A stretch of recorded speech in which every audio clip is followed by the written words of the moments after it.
U dunyo. Avtori doktor Muhammad Al-Arifi. Tarjima qilguvchi Muhammad Barat. Nashr qilguvchi Sajiya Islom tadqiqot markazi. Muharriri doktor Abdul Aziz Rahmatullah A9. Korrektori Abduli Abliz Muhammad Barat. Loyihaligüchi A Aqhon. Jannat.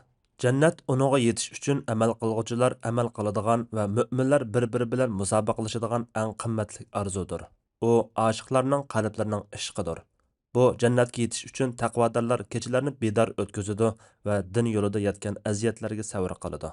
U taqvodorlarning, shuhadoning va solihlarning oxir qaytadigan joyidir. U nur va rayhon va tatliq mevalardir. U jannatda bandalar ne'matga sazovor bo'ladi. Ular yeydi va ichidi, lekin ta'rat qilmaydi.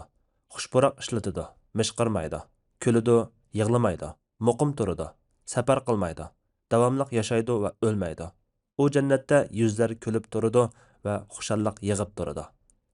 Undaqda jannat qandaq joy? Uning sifatlari qandaq? Jannat ahli kimlar? Jannatga elib boradigan yo'llar qaysilar? Jannatning ismlari. Jannat bütün bala qaza va ofatlardan xoli bo'lgan tinchlik diyoridir. Jannat uningda jannat ahli o'lmaydigan va qarib ketmaydigan mangulik diyoridir. Jannat uningda jannat ahli yo'tkalmaydigan va zerikmaydigan muqim diyoridir. Jannat mu'minlar nurg'un jafo mushaqqatlardan keyin panohlanadigan panohgohdir. U adin jannatlaridir. U haqiqiy hayotlik diyoridir. U Firdavs jannatlaridir. U naim jannatlaridir. Amin yurtdir va qudratlik Allohning dargohidagi ko'ngildagidek yurtdir. Haq Taala aytadi: "Shubhisizki taqvodorlar jannatlarda bo'ladi. Suv, may, asal, sut o'stanlaridan bahramand bo'ladi. Ular qudratlik Allohning dargohida ko'ngildagidek joyda bo'ladi." Qamar surasi 54-55 oyatlar. Abu Hurayra radhiyallohu anhu rivoyat qiladi-ki, Nabiy sallallohu alayhi vasallam aytdiki, Alloh taolo men salih bandalarim uchun hech bir ko'z ko'rmagan, hech bir quloq anglamagan va hech bir insonning ko'ngliga kelib boqmagan narsalarni tayyorladim degan. Abu Hurayra radhiyallohu anhu dediki, agar xohlasanglar buni oyatni o'qinglar. Ularning qilgan amallariga mukofot yusidan Allohning huzurida saqlangan va ularni xushal qiladigan katta ne'matni hech kim bilmaydi. Sajda surasi 17-oyat. Undaqda jannatning ismlari qaysilar? Jannatga kiradiganlarning tunjisi kim? Ularning sifatlari qandaq? Jannatga kiradiganlarning eng oxirgisi kim? Jannat ahlining eng tuvan martabasidagi va eng oliy martabasidagi kim? Jannatning bozorlari nima? Jannat ahlining Parvardigorini ziyorat qilishi va jannatda mangu qoldiganligi. Kimga jannatga kirsa, dunyoni va dunyodagi hamma narsani unutadi. Nabiy sallallohu alayhi vasallam aytdiki, qiyomat kuni dunyoda eng bayashachiliq yashagan, ammo do'zaxiy bo'lgan bir odam keltirilib, do'zaxga cho'ktirilib, uningga: "Ey odam bolasi, sen burun yaxshi yashaganmi, nozu ne'matlarni ko'rganmi?" deyiladi. U odam: "Yo'q Rabbim, sen bilan qasamki, hech qachon yaxshi yashab boqmagan" deydi.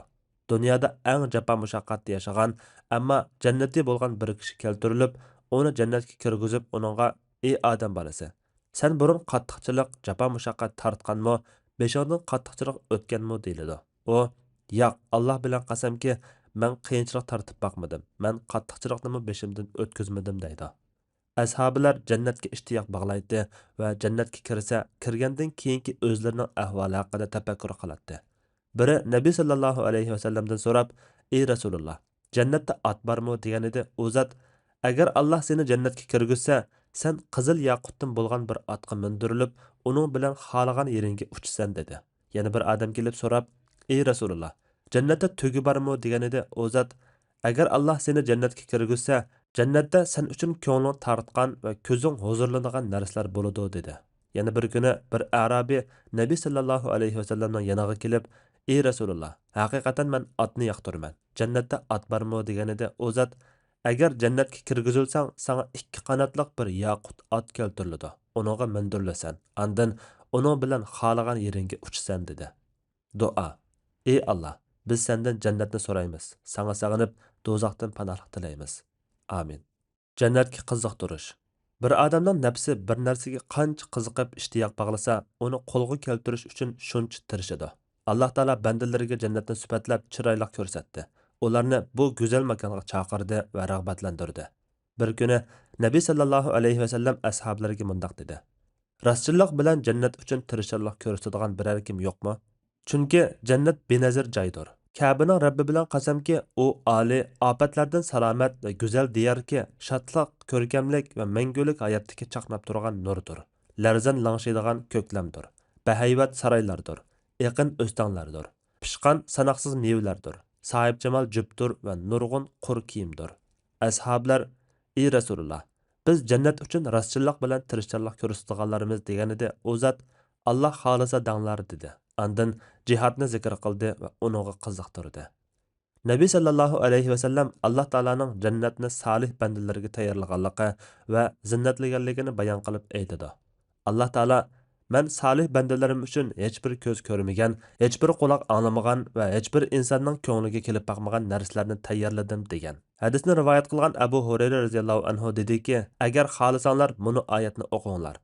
Ularning qilgan amallariga mukofot yusidan Allohning huzurida saqlangan va ularni xushal qiladigan katta ne'matni hech kim bilmaydi."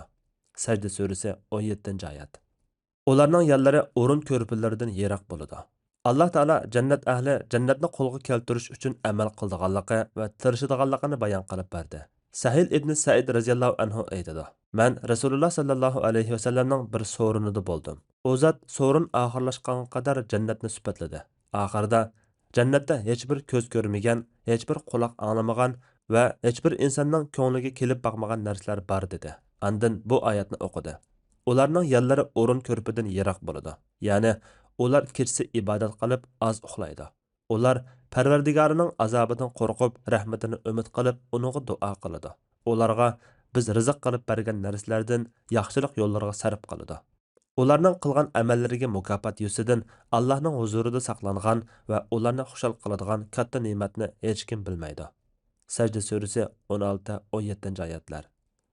Nabiy sallallohu alayhi vasallam jannatdagi eng kichik bir narsaning dunyo va dunyodagi hamma narsadan cho'ngroq ekanligini bayon qilib aytadi. Agar jannatdagi tirnoq ko'taralgudek bir narsa dunyodigilarga ko'rinsa edi, osmon bilan yerning orasi go'zalligi purkangan bo'lardi. Agar jannat ahlidan bo'lgan bir kishi dunyodigilarga qarab uning bilayzuklari ko'rinsa edi, xuddi quyosh yulduzlarning nurini o'chirib qo'ygandek, bilayzuklarining nuri quyoshning nurini o'chirib qo'ygan bo'lardi. Müminler nicat topdi. Jannatni Alloh taolo davomli bandalari uchun tayyorlab va zinnatlab turdi. Nabiy sallallohu alayhi vasallam aytdiki, Alloh taolo adni jannatini o'z qo'li bilan yaratib, uningda mevalarni sangalatdi va o'stanlarni aqtirdi. Andin uningga qarab so'zligin deganida u "Müminlar nicat topdi" dedi. Alloh taolo izzatim bilan qasamki, senda baxil kishi menga yaqin turolmaydi dedi.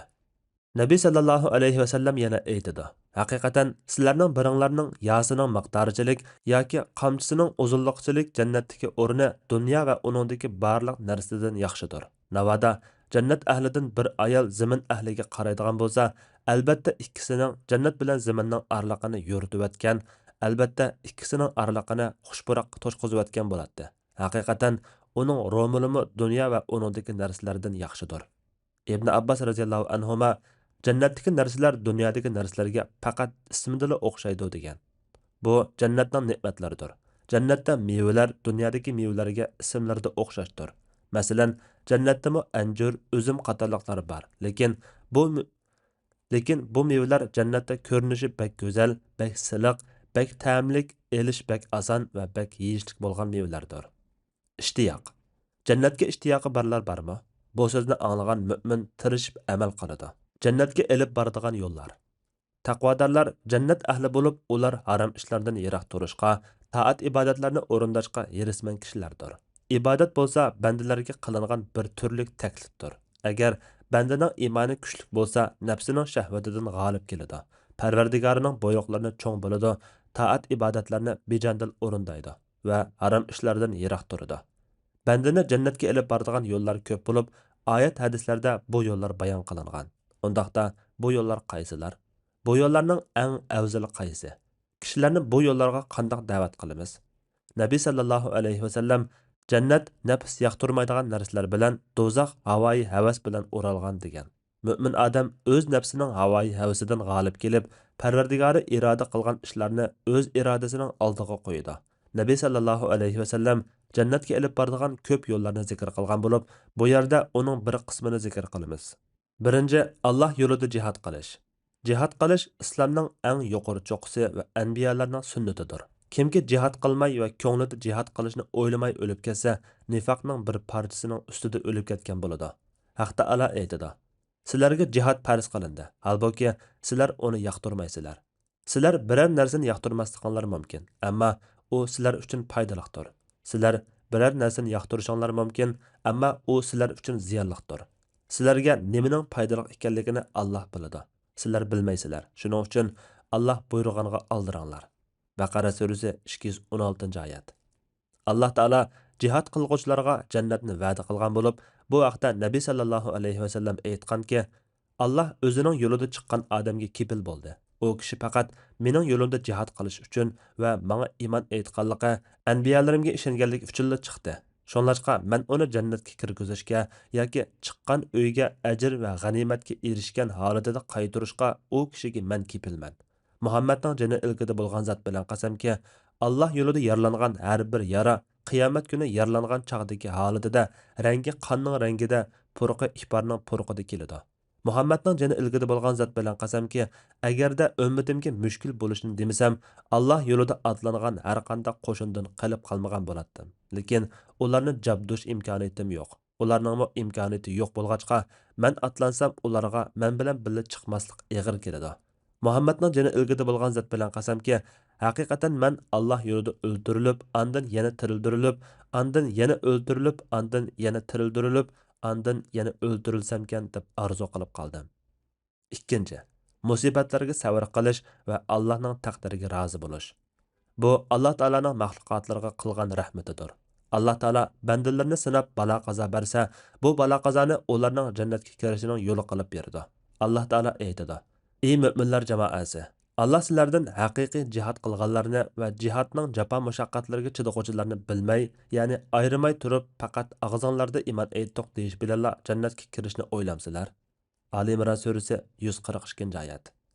Nabiy sallallohu alayhi vasallam mu'minning badaniga va meliga davomli balo qazo yetib turdi. Oxirida u Alloh bilan hech qanday gunohi yo'q holatda uchrashadi degan.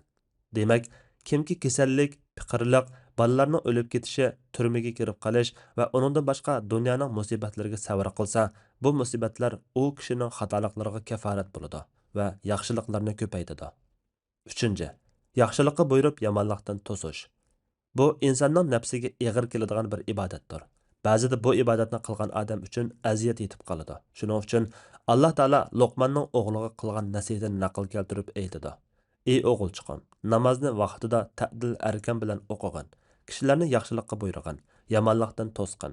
Sana yetgan kulfatlarga sabr qilg'in. Chunki haqiqatga da'vat qilguvchi aziyatlarga uchraydi. Bu haqiqatan qilishga iroda tiklashga tegishli ishlardandir." Luqman surasi 17-oyat. 4. Boshqa jimi ibodatlarni bejandil o'rindash.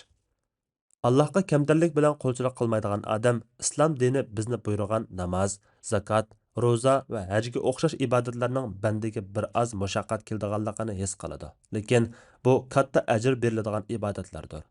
Bandining iymoni qancha kuchlangan sari u bu ibodatlardan shuncha huzur his qiladi. Namoz iymoni ojiz odamlarga og'ir keladigan ibodatdir. Alloh taolo aytadi: "Sabr qilish, namoz o'qish orqali Allohdan yordam tilanglar." Namoz Allohdan qo'rquvchilar, ya'ni kamtarlik bilan Allohga bo'ysunuvchilardan boshqalarga haqiqatan mushaqqatli ishdir. Baqara surasi 45-oyat. Zakot bixil odamlarga og'ir keladigan ibodatdir. Haj o'rin odamlarga og'ir keladigan ibodatdir. Qachoniki banda ibodatga bak aldiraydigan, uning mushaqqatlariga sabr qiladigan bo'lsa, u jannatga va Allohning roziligiga shuncha tez yetadi. Banda qachoniki ibodatlarga sal qaraydigan, o'rin va bo'shang bo'lsa, u Allohning roziligidan shuncha yiroqlashib ketadi va azobga shuncha yaqin bo'lib qoladi. Umuman, yaxshi amallarning hammasi jannatga olib boradigan yo'llardir. Haq Taolo aytadi: "Alloh mu'min erlar va mu'min ayollarga ostidan o'stanlar eqib turadigan jannatlarni va'da qildi. Ular jannatlarda mangu qoladi. Hamisha turadigan jannatlarda go'zal joylarni va'da qildi. Ular erishadigan Allohning roziligi jannat ne'matlarining hammasidan kattadir. Bu cho'ng baxtdir." Tavba surasi 72-oyat. Rahmat. alloh taolo jannatga ilib boradigan amallarni oson qilish uchun uning yo'llarini turli qilgan. Jannatga eng avval kiradigan kishi. Jannat ahli sharaf va karomat ahlidir. Kimki jannatga kirib, mehribon Allohning roziligiga erishsa, najot topgan bo'ladi. Qachoniki banda jannatga qancha oldirsa, u shuncha aziz bo'ladi. Undaqda jannatga tunji bo'lib kiradiganlar kimlar? Jannatga tunji bo'lib kiradigan ummat qaysi? Kambag'allar va boylarning qaysisi jannatga eng avval kiradi?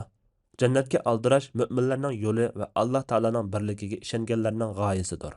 Tunji bo'lib jannatga kirguchi payg'ambarimiz Muhammad sallallohu alayhi va sallamdir. Haqiqatan u zotning jannatga hammadan burun kirdiganligi Allohning bu zotni hurmatlaganligining ifodasidir.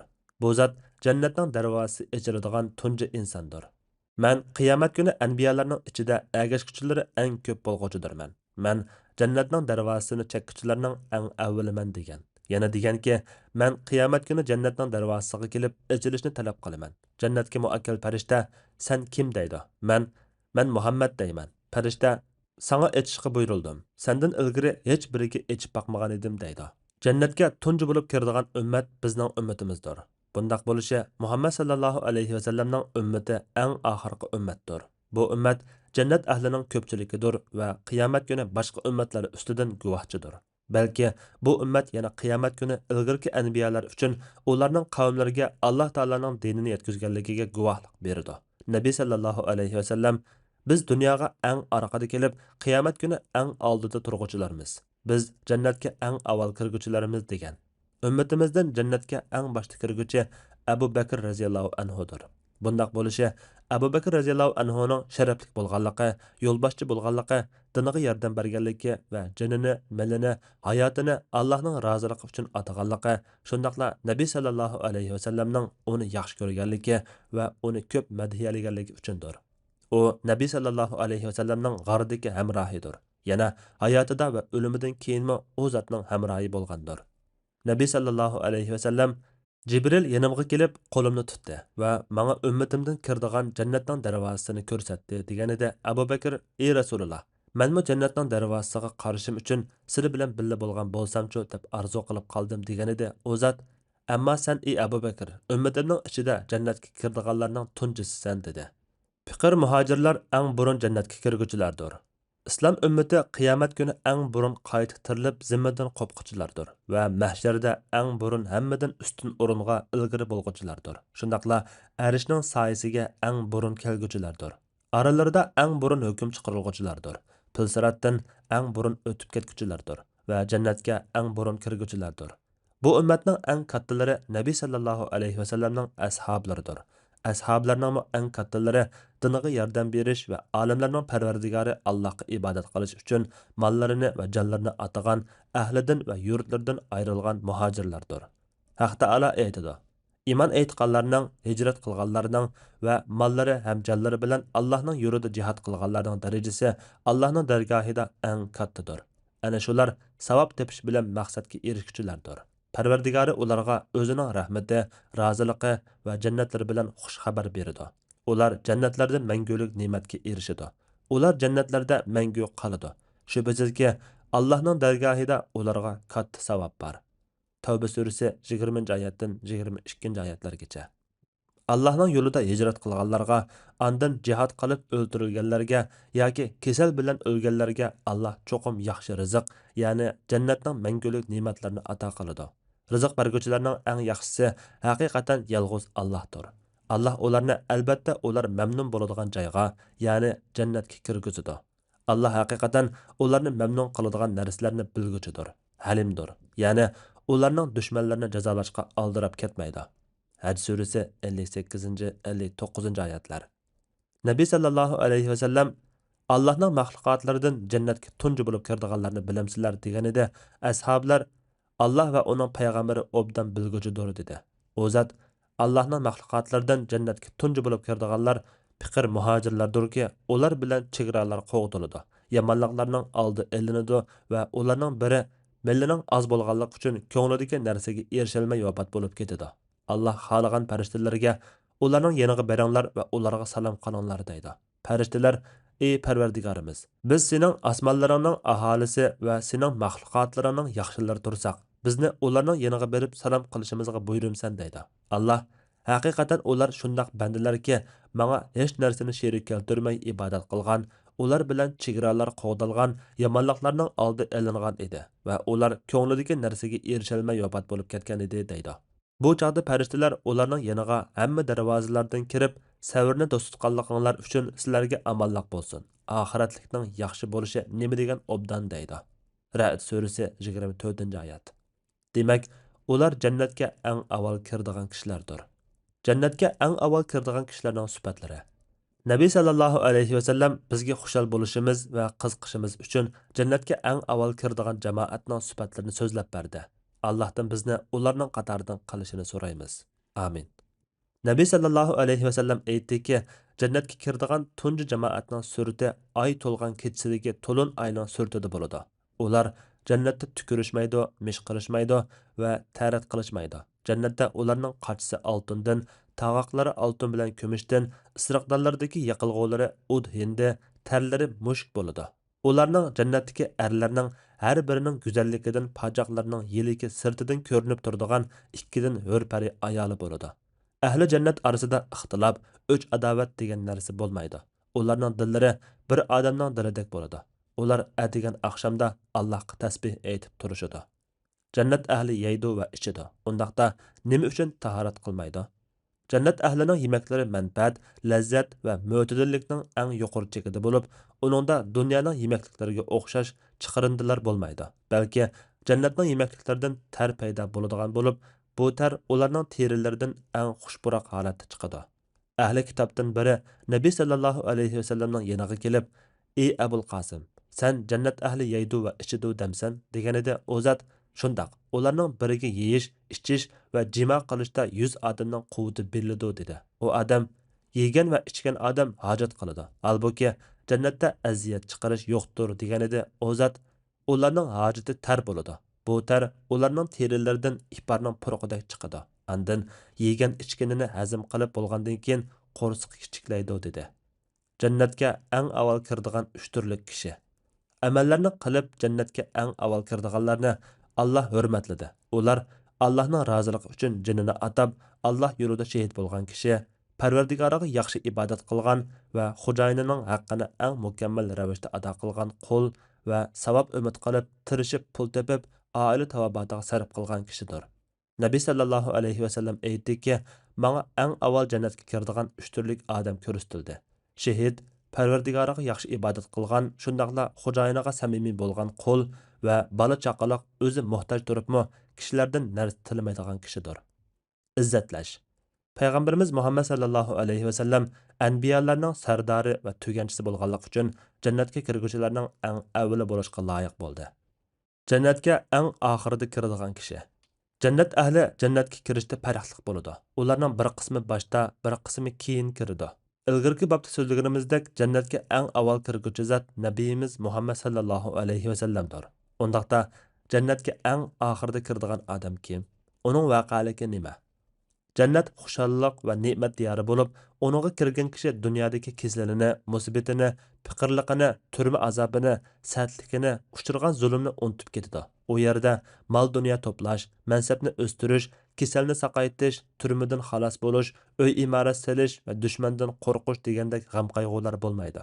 Shundoq, u yerda g'am qayg'u va qiyinchiliklar bo'lmaydi, balki xushalliqlar bo'ladi. Agar sen jannat ahlining ichida darajasi eng tuvan kishi haqidagi xabarni anglasang, biz bilmaydigan ishlarning bak ko'p ekanligini bilib yetasan. Eng oxirida jannatga kiradigan kishining vaqaligi.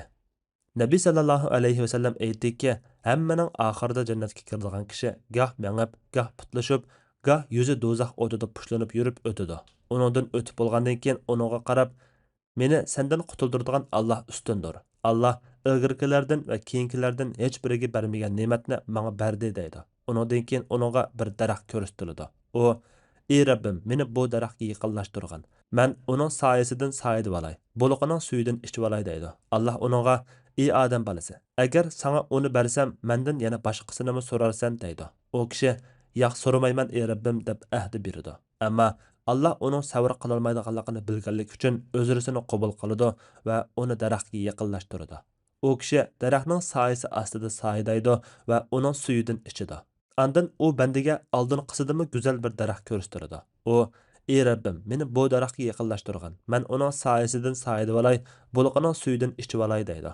Alloh uningga: "Ey odam bolasi, sen uningdan boshqani so'ramaslikqa ahd bermaganmiding? Agar men seni uningga yaqinlashtirsam, uningdanmi boshqasini so'rarsan" deydi. Va uningdan boshqani so'ramaslikqa ahd oladi. Alloh uning savr qilolmaydiganligini bilganligi uchun o'zirsini qabul qiladi va uni daraxtga yaqinlashtiradi. U kishi daraxtning soyasi ostida soyidaydi va uning suyidan ichidi. Andin u kishiga jannatning darvozasining yonida avvalgi ikki daraxtdan go'zal bir daraxt ko'rsatiladi. U: "Ey Rabbim, meni bu daraxtga yaqinlashtirgan. Men uning soyasidan soyidib olay, bulqining suyidan ichib olay" deydi. Alloh uningga: "Ey odam bolasi, sen uningdan boshqani so'ramaslikqa ahd bermaganmiding" deydi. U: "Shundoq ey Rabbim, meni bu daraxtga yaqinlashtirgan. Men sendan uningdan boshqani so'ramayman" deydi. Allah uning savr qilolmaydiganligini bilganligi uchun o'zirsini qabul qiladi va uni daraxtga yaqinlashtirdi. U daraxtga yaqinlashgan vaqtida jannat ahlining ovozlarini anglaydida: "Ey Rabbim, meni u yerga kirgizgin" deydi. Alloh uningga: "Ey odam bolasi, sana nima bersam rozi bo'lasan? Sana dunyoni va dunyo bilan qo'shib uning o'xshishini bersam rozi bo'lamsan" deydi. U: "Ey Rabbim, sen olamlarning parvardigori turib, meni masxara qilyapsan" deydi. Bu hadisni rivoyat qilgan Ibn Mas'ud kuldi va "Mendan nima sababdan kulganligimni so'ramamsizlar" degan edi. Ular: "Nima sababdan kulding?" dedi. U dediki: "Nabiy sallallohu alayhi vasallam mushuningda kulgan edi va mening nima sababdan kulganligimni so'ramamsizlar" degan edi. Ular: "Nima sababdan kuldida ey Rasululloh" deganda Nabiy sallallohu alayhi vasallam u kishi "Sen olamlarning parvardigori turib meni masxara qilyapsan" degan vaqtda Rabbimning kuldiganligidan kuldim degan edi. Rasulullohning so'zining davomi: Alloh: "Lekin men xohlagan narsamni qilishga qodirman" deydi. Andın onunğa dünya padişahlardan bir padişahның mülkçilik narsa berilse razı bolamsan deyildi. O, Parvardigarım razı boluman deydi. Şunun bilan Allah: "Sana şunçilik bolsun, yana şunçilik bolsun, yana şunçilik bolsun, yana şunçilik bolsun" deb 5-ci qatımğa kelgende o kishi "Parvardigarım razı boldum" deydi. Allah: "Sana bular va shuningdek 10 barobar ko'p bolsun va sana ko'ngling xohlagan, ko'zing ko'rib huzurlanganligi narsa bolsun" deydi. O, "Razı boldum ey Parvardigarım" deydi.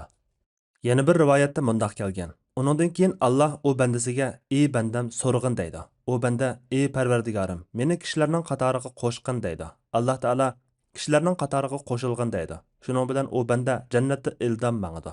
Oxiri u kishilar bor yerga yaqinlashganda uningga marvoyatdan bo'lgan bir qasr ko'rinadi. U banda sajda qilgan holda yiqiladi. Shuning bilan u bandaga: "Beshingni ko'targin, sana nima bo'ldi" deyiladi. U: "Men Rabbimni ko'rdim yoki menga Rabbim ko'rindi" deydi. U bandiga: "Beshingni ko'targin. Haqiqatan u sening manzillaringdan biridir" deyiladi. Andin u bir odamga uchrashadi va u odamga sajda qilish uchun tamshiradi. U bandiga: "Sana nima bo'ldi" deyiladi. U banda: "Men seni farishtalardan biri deb o'ylab qoldim" deydi.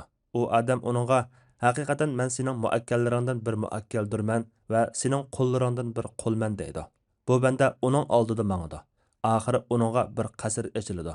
Bu ichi kavak yoqutdan bo'lgan qasr bo'lib, uning to'rislari, darvozalari, zanjirlari va ochqichlari yoqutdandir. Bu jannat ahlining tuvan darajasidir. Jannat ahlining eng yuqori darajadagisi. Nabiy sallallohu alayhi vasallam jannat ahlining eng tuvan darajasi va eng yuqori darajasi haqidagi hadisining oxirida aytdi. Musa alayhissalom: "Ey Rabbim, darajasi eng yuqori bo'lgan jannat ahli kim?" deb so'ragan edi. Alloh: "Ular shundoq kishilarki, ularni men xolidim. Ularning hurmat darxini o'z qo'lim bilan tikdim. Ularni ne'matlarni boshqalarning ko'rmasligi uchun pechatlavatdim. U ne'matlarni hech qanday ko'z ko'rgani yo'q, hech qanday quloq anglagani yo'q, hech qanday insonning ko'ngliga kechgani yo'q" deydi. Nabiy sallallohu alayhi vasallam aytdiki, jannat ahlining eng tuvan darajadagisi shundoq bir odamki, u o'zining igdorchiligidagi joylarda va karvotlarda 1000 yil mangadi. U bu joylarning eng yaqin yerini ko'rgandek, eng yiroq yerini ko'rdi. Jannat ahlining eng yuqori darajadagisi atigan va oqshomda Parvardigorini ko'rdi. Rahmat. Parvardigorimizning rahmati azobining oldiga, apusi g'azabining oldiga o'tib ketgandir. Tavbining ishki ochiqdir. Shunlashqa qiyomat kuni asiy gunohkorlar uchun uzr yo'qdir. Doktor Muhammad al-Arifi, Sajiya Islom tadqiqot markazi.